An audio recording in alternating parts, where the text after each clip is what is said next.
हाँ तो नमस्कार मेरे प्यारे साथियों, आप लोग का फिर से केमिस्ट्री चैप्टर 2 अम्ल भस्म एवं लवण पार्ट 2 की क्लास पर स्वागत है। आज की क्लास में हम लोग देखने वाले हैं उपस्थित जो पदार्थ होते हैं, आखिर बहुत सारे क्या होते हैं पदार्थ होते हैं, आखिर उसमें उपस्थित कौन कौन से अम्ल पाए जाते हैं। इसके बाद हम लोग देखेंगे आज की क्लास में अगला क्वेश्चन, आखिर अम्ल के बाद हम लोग का सेकेंड चैप्टर क्षार या भस्म जो है वो आखिर होता क्या है। इसके बाद हम लोग अगला पढ़ने वाले हैं भस्म के गुण, आखिर भस्म में क्या क्या गुण पाया जाता है। इसके बाद हम लोग पढ़ने वाले हैं भस्म के प्रकार, आखिर भस्म जो होते हैं वो दो प्रकार के ही क्यों होते हैं, जिसमें प्रबल भस्म, आखिर प्रबल भस्म को ही मजबूत भस्म क्यों माना जाता है। इसके बाद हम लोग देखने वाले हैं दुर्बल भस्म, आखिर ये दुर्बल भस्म को आखिर ये कमजोर भस्म क्यों माना जाता है। चलिए आपकी इजाजत हो तो स्टार्ट करते हैं, लेकिन इससे पहले हम आपको याद दिलाना चाहेंगे, यदि आप केमिस्ट्री के अंतर्गत चैप्टर 2 पार्ट 1 की क्लास आप नहीं किए हैं तो पहले पार्ट 1 की क्लास आप जरूर कीजिएगा, जिसमें पार्ट 1 की क्लास में लास्ट तक हमने आपको क्या पढ़ा दिए थे, अम्ल के गुण पढ़ा दिए थे, अम्ल की टोटल जानकारी दे चुके थे। लेकिन आज का जो मेरा क्वेश्चन है, सबसे पहला क्वेश्चन है कुछ पदार्थों में अम्लों के गुण। आखिर कुछ जो पदार्थ होते हैं, बहुत तरह के क्या होते हैं पदार्थ होते हैं, क्या सभी में उपस्थित अम्ल एक समान पाए जाते हैं? नहीं भैया, जितने भी पदार्थ होते हैं सभी चीजों में अम्ल क्या पाए जाते हैं, अलग अलग अम्ल पाए जाते हैं। तो हम उत्तर लिखे हैं कुछ पदार्थों में अम्लों के गुण क्या है भैया, निम्नलिखित है। क्या है? निम्नलिखित है। आप बोलिएगा कौन कौन सा ऐसा पदार्थ है जिसमें अम्लों के क्या पाए जाते हैं, गुण पाए जाते हैं। तो भैया आपके लिए ये डायग्राम, ये चित्र पहले से बना रखे हैं। सबसे पहला पदार्थ है मेरा, यदि आप जानते होंगे तो इसका आंसर पहले जरूर दीजिएगा। सबसे पहला पदार्थ है मेरा, क्या कोई पूछेगा संतरा व नींबू का रस, आपसे पूछेंगे अच्छा संतरा तो आप जरूर खाए होंगे, नींबू का रस निचोड़ करके या तो उसका शरबत या तो आप उसे दाल में जरूर उपयोग किए होंगे। आपसे एक बात बताओ मेरे प्यारे साथियों, आखिर संतरा व नींबू का रस में कौन सा अम्ल पाया जाता है, आपसे पूछना चाहेंगे। आप बोलिएगा संतरा व नींबू के रस में कोई और नहीं अम्ल पाया जाता है। कौन सा अम्ल? सिट्रिक अम्ल। कौन सा अम्ल? सिट्रिक अम्ल। तो संतरा व नींबू के रस में कौन सा अम्ल पाया जाता है? आप बोलिएगा सिट्रिक अम्ल। इसके बाद आपसे पूछेंगे बताओ साथियों सेब में कौन सा अम्ल पाया जाता है। आखिर सेब जो होते हैं इसमें भी अम्लों का गुण कुछ ना कुछ रहता है, वो अम्ल कौन सा है? आप बोलिएगा सेब में जो अम्ल पाए जाते हैं, सेब में पाए जाते हैं कौन सा अम्ल? आप बोलिएगा सेब में पाया जाता है मौलिक अम्ल। तो सेब में कौन सा अम्ल पाया गया? मौलिक अम्ल। इसके बाद साथियों आपसे पूछेंगे बताओ आपके गांव में इमली वाला जरूर बेचने आते होंगे, इमली जरूर खाते होंगे आप कभी ना कभी। यदि 10 क्लास में हैं तो आप इमली बचपन से लेकर अभी तक जरूर एक ना एक बार चखे होंगे। आपसे सवाल करेंगे साथियों एक बात बताओ, क्या इमली में कौन सा अम्ल पाया जाता है? आप बोलिएगा इमली में जो अम्ल पाया जाता है, इमली में पाया जाता है टार्ट्रिक अम्ल। तो इमली में कौन सा अम्ल पाया जाता है? आप बोलिएगा इमली में जो पाया जाता है वो पाया जाता है टार्ट्रिक अम्ल। इसके बाद आपसे पूछेंगे साथियों अगला बताओ सिरिका में कौन सा अम्ल पाया जाता है? आप बोलिएगा सिरिका में जो अम्ल पाया जाता है वो पाया जाता है एसिटिक अम्ल। कौन सा अम्ल कोई पूछेगा? एसिटिक अम्ल। तो सिरका में कौन सा अम्ल पाया जाता है? सिरका में पाया जाता है एसिटिक अम्ल। इसके बाद आपसे पूछेंगे साथियों, अगला बताओ दही। दही में कौन सा अम्ल पाया जाता है? आप बोलिएगा साथियों, क्या दही में भी अम्ल पाया जाता है? बिल्कुल, दही में भी क्या पाया जाता है? अम्ल पाया जाता है। आपसे पूछेंगे एक बात बताओ, दही में कौन सा अम्ल पाया जाता है? यदि आपको पता होगा तो पहले आंसर जरूर बोलिएगा, मेरे लिखने से पहले जरूर बोलिएगा। आप बोलिएगा दही में जो अम्ल पाया जाता है वो दही में अम्ल पाया जाता है लैक्टिक अम्ल। कौन सा अम्ल? लैक्टिक अम्ल। तो दही में कौन सा अम्ल? लैक्टिक अम्ल। इसके बाद आपसे पूछेंगे, बताओ साथियों, दही के बाद अगला है टमाटर। अच्छा, टमाटर जो सब्जी में देने वाला टमाटर, अच्छा क्या इसमें भी अम्ल पाया जाता है? बिल्कुल, इसमें भी क्या पाया जाता है? अम्ल पाया जाता है। आपसे पूछेंगे साथियों, एक बात बताओ, टमाटर में कौन सा अम्ल पाया जाता है? आप बोलिएगा टमाटर में जो अम्ल पाया जाता है, टमाटर में पाया जाता है ऑक्जेलिक अम्ल। कौन सा अम्ल? ऑक्जेलिक अम्ल। तो टमाटर में कौन सा रस, कौन सा अम्ल पाया जाता है? ऑक्जेलिक अम्ल। इसके बाद आपसे पूछेंगे अमाशय। अमाशय आपको पढ़ा दिए, पाचन तंत्र पढ़ा दिए। आप बोलिएगा अमाशय में जो अम्ल पाया जाता है, अमाशय में पाया जाता है HCl। HCl का पूरा नाम होता है हाइड्रोक्लोरिक अम्ल। कौन सा अम्ल? तो अमाशय में पाया जाता है हाइड्रोक्लोरिक अम्ल। हाइड्रोक्लोरिक अम्ल। तो अमाशय में कौन सा अम्ल पाया जाता है? हाइड्रोक्लोरिक अम्ल। इसी तरह आप चाय पीते हैं, चाय बना के देती है आपकी मम्मी, आप पीते हैं सुबह और शाम, या तो हॉस्टल में रहते होंगे, खुद से आप क्या बनाते हैं? चाय बना के पीते हैं।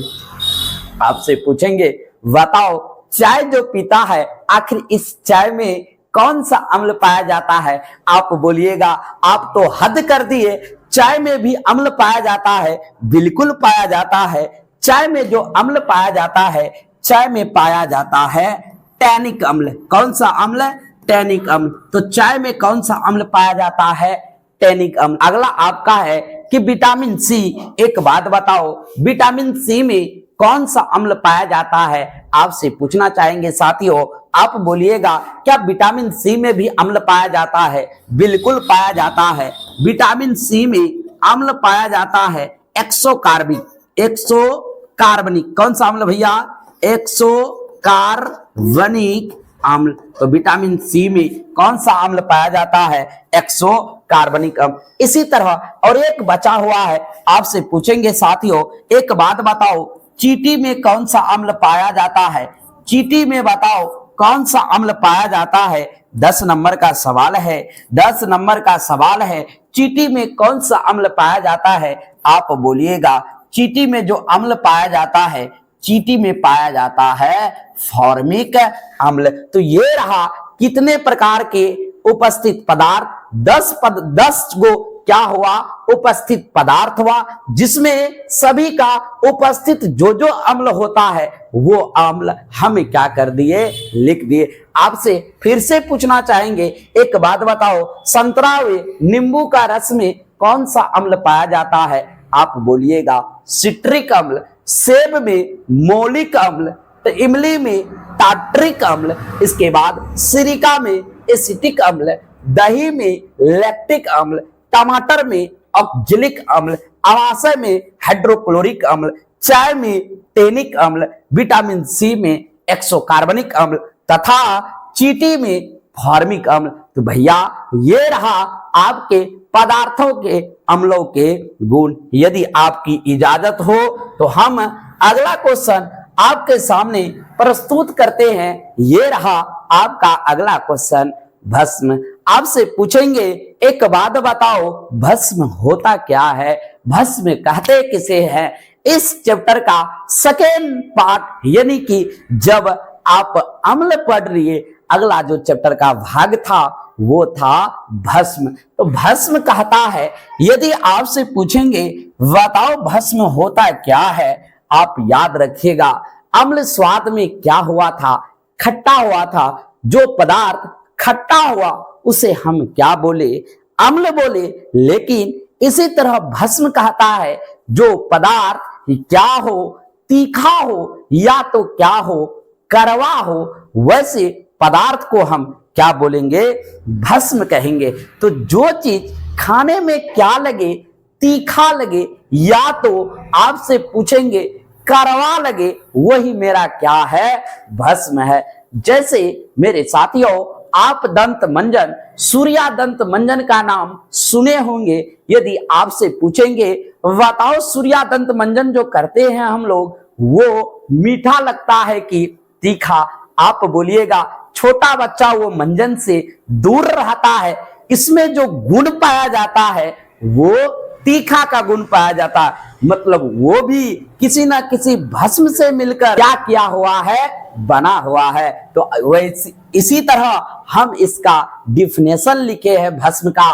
भस्म कहता है, भस्म वैसे पदार्थ को कहते हैं जो स्वाद में कड़वा या तो क्या लगता है, तीखा लगता है, उसे ही हम क्या कहेंगे, भस्म कहेंगे। लेकिन इस भस्म को भी डिफिनेशन देने के लिए बहुत सारे वैज्ञानिकों की क्या लग गई, कतार लग गई, जिसमें आर्हेनियस। लेकिन इस भस्म का डिफिनेशन आर्हेनियस ने बहुत अच्छे तरह से क्या किया, वेरीफाई किया।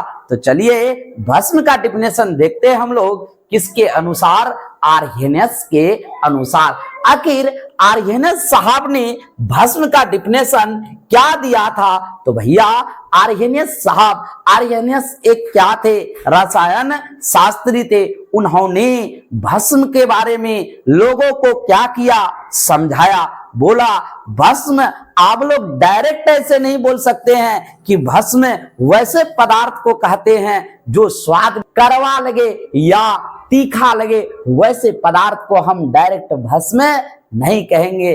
फिर लोगों ने बोला आखिर आर्हेनियस साहब आप तो जरा बताइए आखिर इस भस्म का डिफिनेशन क्या होना चाहिए। आर्हेनियस साहब ने बोला कि आर्हेनियस के अनुसार भस्म वैसे पदार्थ को कहते हैं, भस्म क्या कहते हैं, वैसे पदार्थ को कहते हैं जो जल में घुलकर, किसमें घुलकर, जल में घुलकर OH माइनस आयन प्रदान करे, तो उसे ही क्या कहते हैं, भस्म कहते हैं। आर्हेनियस जी आए, आर्हेनियस जी आकर के हम भस्म की टोटल जानकारी समझा कर लोगों को क्या कर दिए, चल दिए। बोला भस्म वैसे पदार्थ को कहते हैं, किस पदार्थ को कहते हैं, भस्म वैसे पदार्थ को कहते हैं जो जल में घुल जाए, किसमें घुल जाए, जल मतलब पानी में क्या हो जाए, घुल जाए। जैसे पानी में घुले, यदि घुलने के बाद, क्या करने के बाद, घुलने के बाद यदि हमें OH माइनस आयन प्रदान कर दे। अच्छा, लास्ट में आयन क्यों पड़ा, क्योंकि प्लस या माइनस का संकेत दिखाता है, OH क्या दिखा रहा, माइनस, इसीलिए आयन लगा। बोला OH माइनस आयन प्रदान करे तो उसे ही क्या कहते हैं, भस्म कहते हैं। क्या आप बोलिएगा हम भी आर्हेनियस का बात नहीं मानेंगे, हमको भी एग्जाम्पल चाहिए, बिल्कुल देंगे आपको एग्जाम्पल। जैसे मेरे प्यारे साथियों NaOH, आप बोलिएगा NaOH का पूरा नाम क्या होता है, आप याद रखिएगा NaOH का पूरा नाम है सोडियम हाइड्रो ऑक्साइड। कौन सा ऑक्साइड भैया, सोडियम हाइड्रो ऑक्साइड। यदि आपसे पूछेंगे बताओ इसकी अभिक्रिया करेंगे किसके साथ, किसमें घुलाने बोलता है, जल में, मतलब क्या देना पड़ेगा, जल देना पड़ेगा। जैसे यहां पर जल देंगे, ये जो टूटेगा Na किसमें टूट जाएगा, प्लस में। सोडियम क्या देगा, धनायन, तथा OH क्या दे देगा, ऋण आयन। यही तो कहता है, जब कोई पदार्थ जल में घुलकर हमें OH माइनस आयन प्रदान कर दे उसे ही हम क्या कहते हैं? आर्यनेस ने बोला उसे ही हम क्या कहेंगे? भस्म कहेंगे। किसके अनुसार? आर्यनेस के अनुसार। आप बोलिएगा एक एग्जाम्पल से हम नहीं समझे। चलिए इसी तरह हम लेते हैं पोटेशियम हाइड्रोक्साइड KOOH, इसमें भी क्या डालेंगे? जल डालेंगे। जैसे जल डालेंगे खेला होवे की होवे, खेला होवे। जैसे जल डाले, जैसे जल में घुलाए, ये स्वतः क्या हो गया भैया? के प्लस में टूट गया OH माइनस में। इसका मतलब है आर्यनेस ने जो बात कहा था उसका बाद क्या होते जा रहा है? सही होते जा रहा है। सही होते जा रहा है कि नहीं? पोटेशियम किसमें टूट रहा है? प्लस में। OH किसमें टूट रहा है? आयन में, ऋण आयन में टूट रहा है कि नहीं? यही बात तो बोला था कौन? आर्यनेस। देखते हैं और एक को लेते हैं, क्या इसका बात सही था?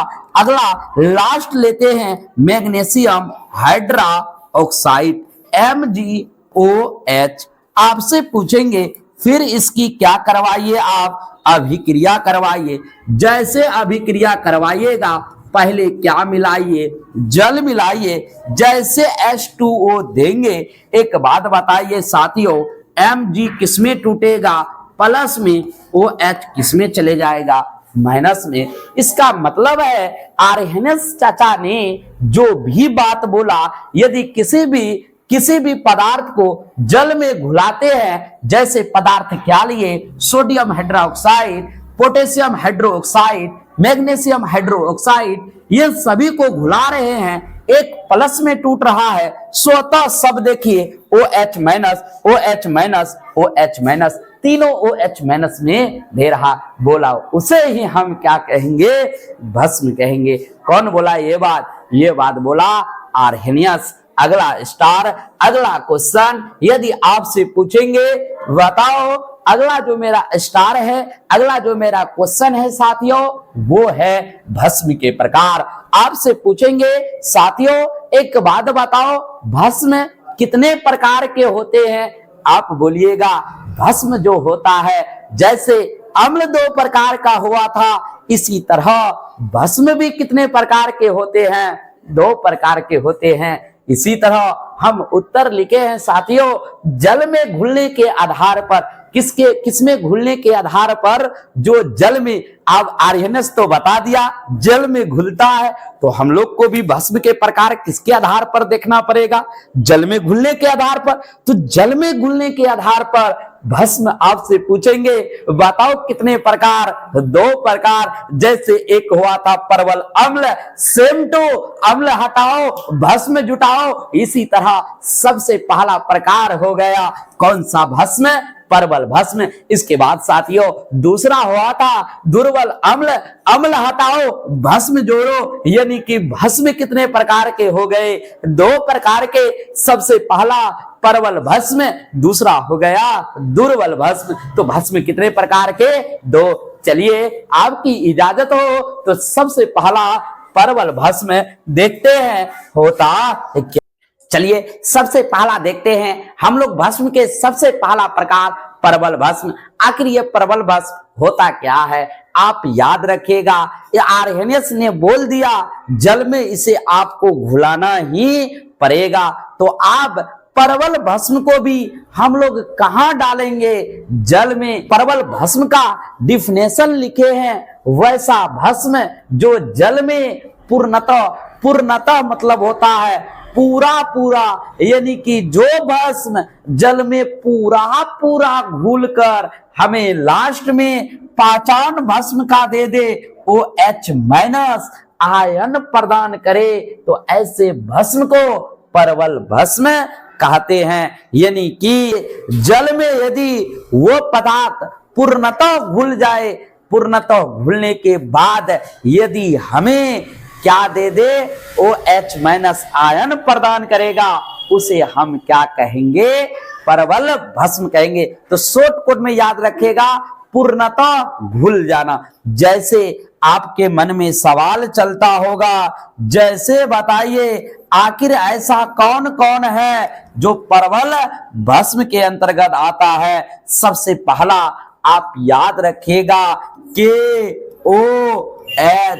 अच्छा, KOH का पूरा नाम potassium hydro oxide, potassium hydra oxide. इसके बाद आपसे पूछेंगे ये क्या पूरा पूर्ण रूपेण जल में घुल जाता है।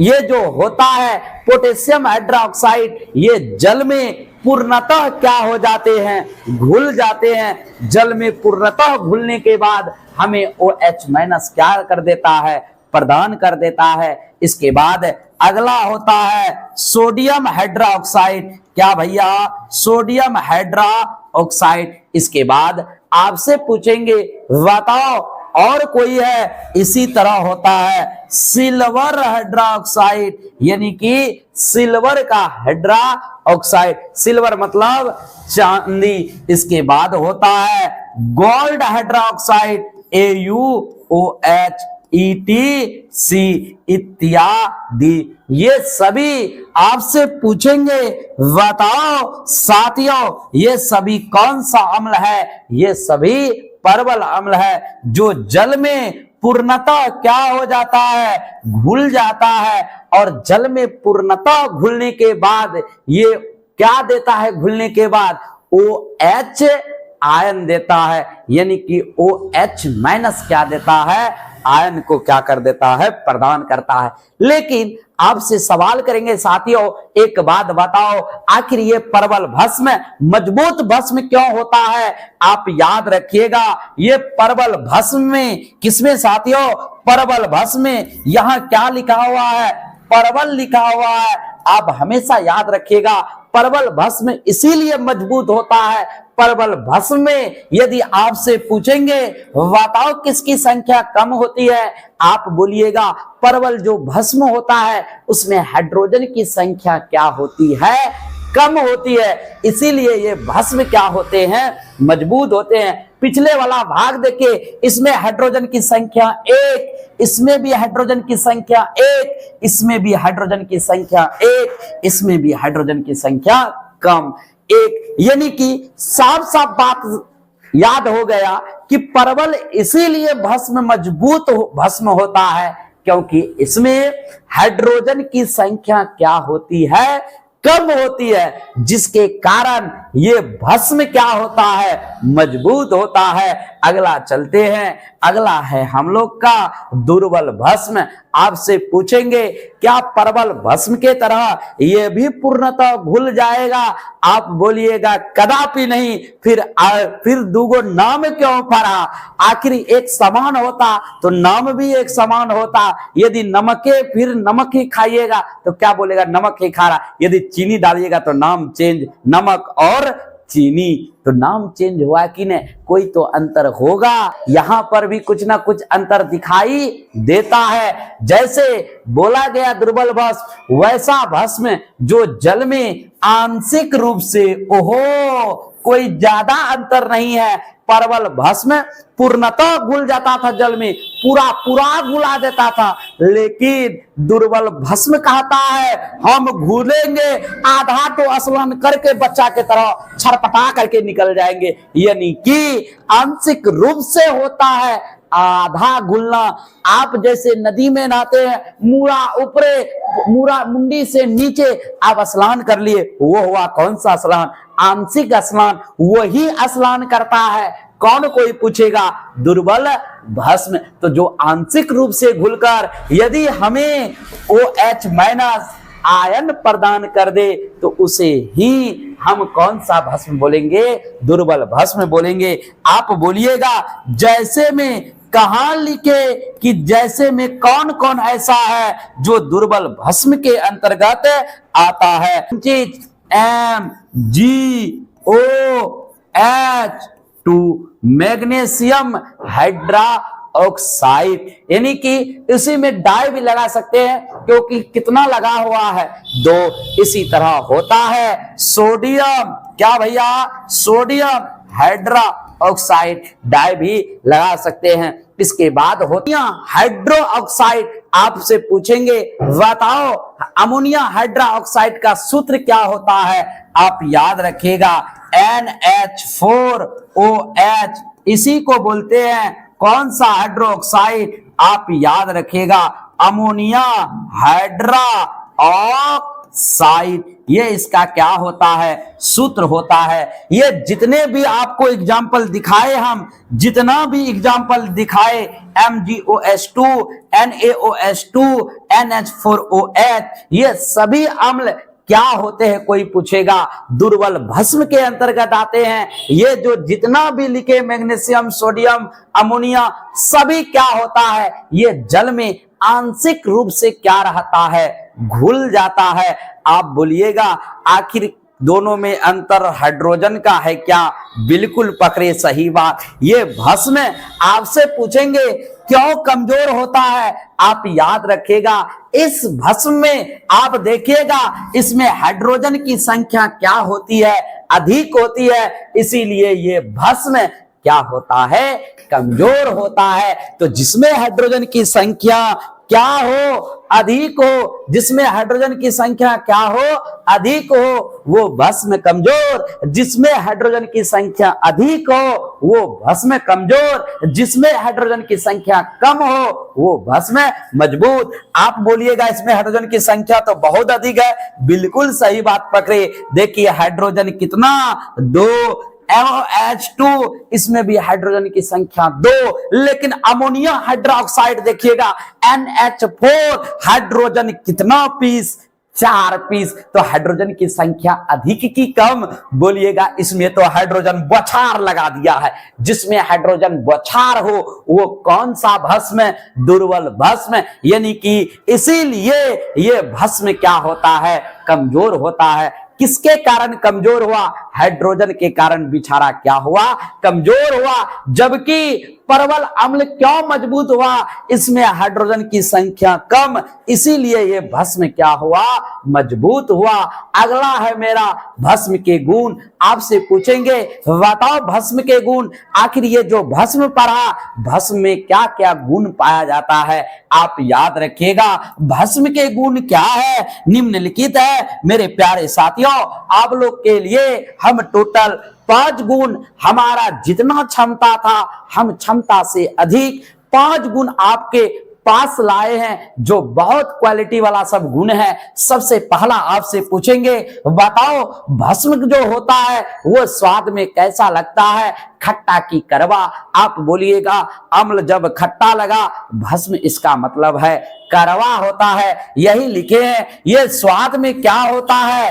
कड़वा होता है। एक तो आपको गुण समझ में आ गया। इसके बाद आपसे पूछेंगे साथियों एक बात बताओ, भस्म साधारणतः धातु से प्रतिक्रिया नहीं करता है। यानी कि आपसे पूछेंगे कभी भी भस्म धातु से प्रतिक्रिया करेगा? तो आप याद रखिएगा भस्म जो होता है वो धातु से प्रतिक्रिया नहीं करता है बल्कि अभिक्रिया करता है। इसके बाद है अगला भस्म का जलीय विलयन। जलीय विलयन मतलब घुलने के बाद घुलकर हमें क्या प्रदान करता है? आप तो देखिए कि भस्म का पहचाने हैं OH-, यानी कि कहीं भी जाएगा भस्म वो OH- आयन देगा ही देगा। इसी तरह जल में घुलकर OH- आयन क्या करता है? प्रदान करता है। लेकिन चौथा गुण थोड़ा आपका आउट ऑफ माइंड होगा। आउट ऑफ माइंड क्यों होगा? क्योंकि आपको हम अभी सूचक पढ़ाए